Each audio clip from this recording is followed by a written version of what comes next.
Buddy Gross, rookie pro, man. You did it, although you made it kind of interesting. You wanted a show for all the crowd today, right?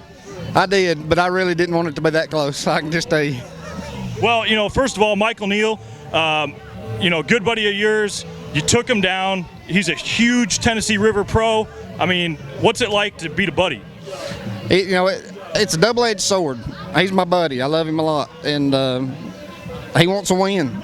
And I hated I was the one that took it from him, but I needed it too. So I really do think he'll get his soon. So.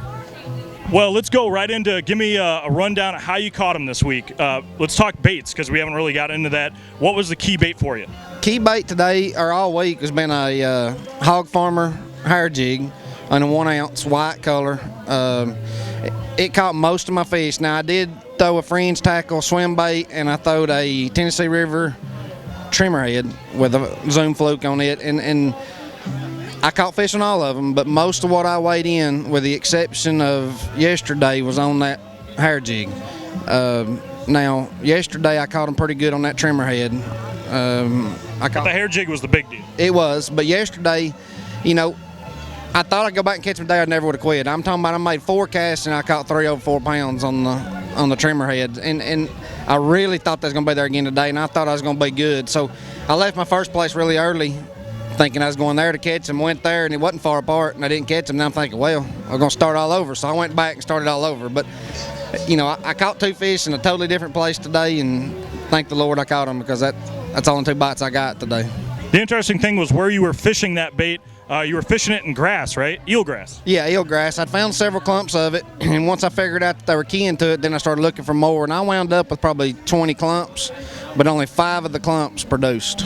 And then I got down on yesterday. I got down to 2 clumps. So I really think those fish were hanging out. I thought it was going to reload, but the reload quit. So I was running out of fish, and I knew it yesterday. I left that place without a limit yesterday, and that's what I said when I found those on the trimmer head. So, got fortunate to catch them yesterday, but today I was really thinking I left the door open for him to come in and bait me, but just barely snuck it out. So. How deep was that grass? 8 feet. It's 8 feet on top of the ledge. It's real close to the river. That may have been the better key factor, because I could sit in the river, and if I had the wind behind me, I could hit it. But most of the time I was getting up on top of the bar and throwing it to grass. Well, final thing, you got the win. You had a whole bunch of family and friends here. What's it feel like right now, man? Oh, it's awesome, and I knew they were all coming, and then I only had 2 fish. I was like, man, they've drove this far to see second, but I'd have been proud of second, and Michael would have been the winner. So just thank the Lord we worked out like it did, and I got good friends and family, and some of my sponsors are even here. They've drove down that are my friends as well as my sponsors, and they've made me be able to come fish, and if it wasn't for them, I wouldn't be here. Well, couldn't have happened to a better guy. Buddy, congratulations, man. Now go have some fun. Thank you.